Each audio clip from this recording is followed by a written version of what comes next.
Hey, Sleeping Beauty. Where have you been? I tried to call you. I want to talk to you. I still feel so bad. Oh no, were you upset? Did you lose sleep? I'm so sorry. Look, the only reason I came over here is to settle things between us. Okay, you've done a lot for me in my career.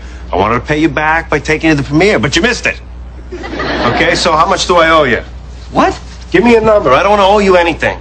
You don't owe me anything. I don't want your money. We're doing this. Okay, now you got me my first set of headshots, right? How much were those? I don't know. $500. Okay, $500. What else? Well, then there was the second set, the infamous booger headshots. Okay, so that's another 500. That's 500, 500. That's...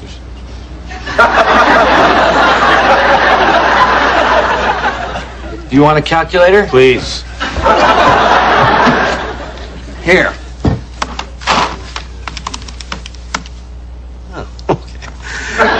All right, what else? Well, there's acting classes, stage combat classes, tap classes. Which we're still keeping under our hats. Then there was that dialect coach who helped you with the play where you needed a southern accent, which, after 20 hours of lessons, still came out Jamaican. What the hell are you talking about? The South will rise again, man. Yes, money well spent. Okay, what else? Rent. Okay, 2-3 years of rent, utilities, food. Okay. So I'm writing you a check for... So you fell asleep during my movie. Big deal, right? How do you clear this thing? Breaking news from the Chris Rock News Center in New York. Here's Farai Chideya. Violence has struck America again. I'm Farai Chideya. Perhaps the apocalypse is near and the agents of Armageddon are amongst us. Terror has left its perch in the back of our minds and taken roost on the doorstep of our lives. Just a short while ago, an unidentified man walked into a New York City building and began violently smacking people upside the head. We have a tape of the dramatic 911 call made just moments after the attack began.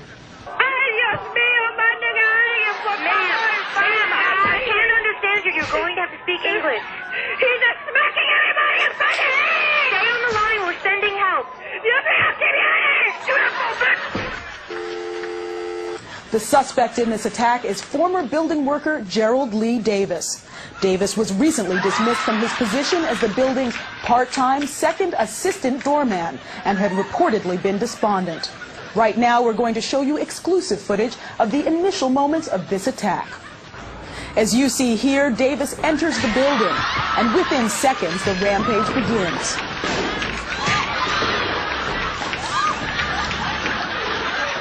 For more details, we go to Ali Leroy, who's at the scene. This was the scene earlier when Gerald Lee Davis walked into this building and began smacking people upside the head.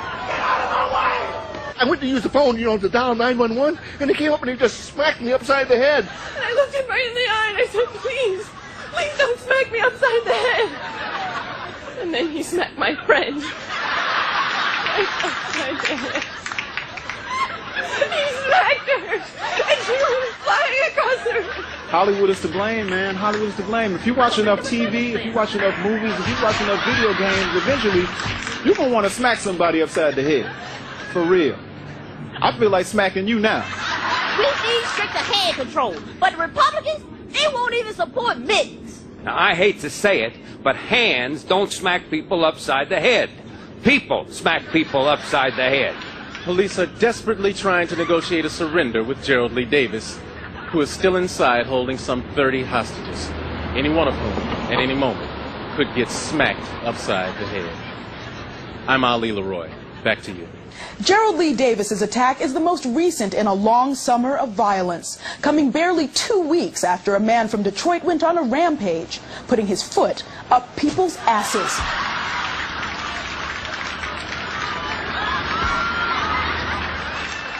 We'll have more later. From the Chris Rock News Center in New York, I'm Farai Chideya. In recent years... So, when do you think you'll be home? But I was looking forward to having dinner with you. All right, I'll see you later. Yeah, love you too. Mwah.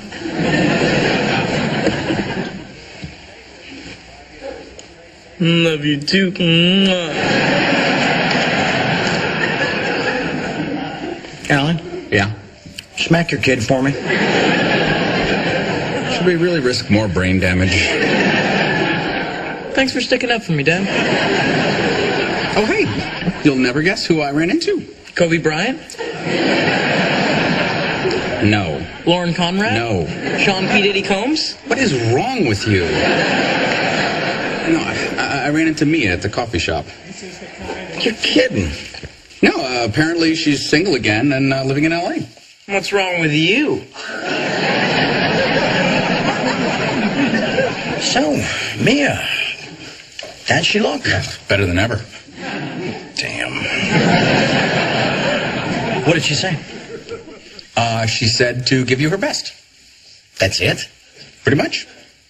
How did she say it? What do you mean? I mean, was it perfunctory or was there subtext? Perfunctory. That could be my rap name, MC Perfunctory.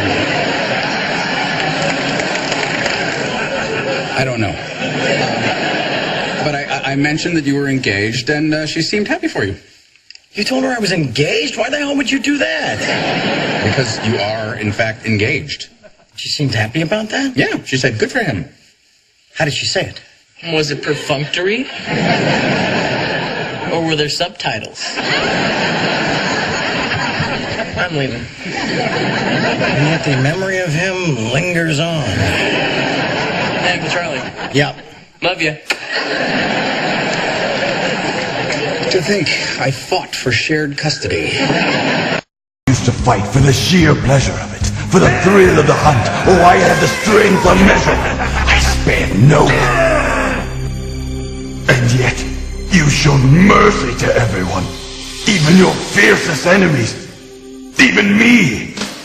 Yet you never fought to kill, nor for revenge, only to test your limits and to push yourself beyond them, to become the strongest you could possibly be. How can a saint fight like that and at the same time be so gentle that he wouldn't hurt a fly? Oh, it makes me angry just thinking about it. But perhaps it is my anger that has made me blind to the truth for so long. I see it now. This day has made it all too clear. You're better than me, Kakarot. So I told Ipswich I'd have the hat by this afternoon. What am I going to do? You should sleep with him.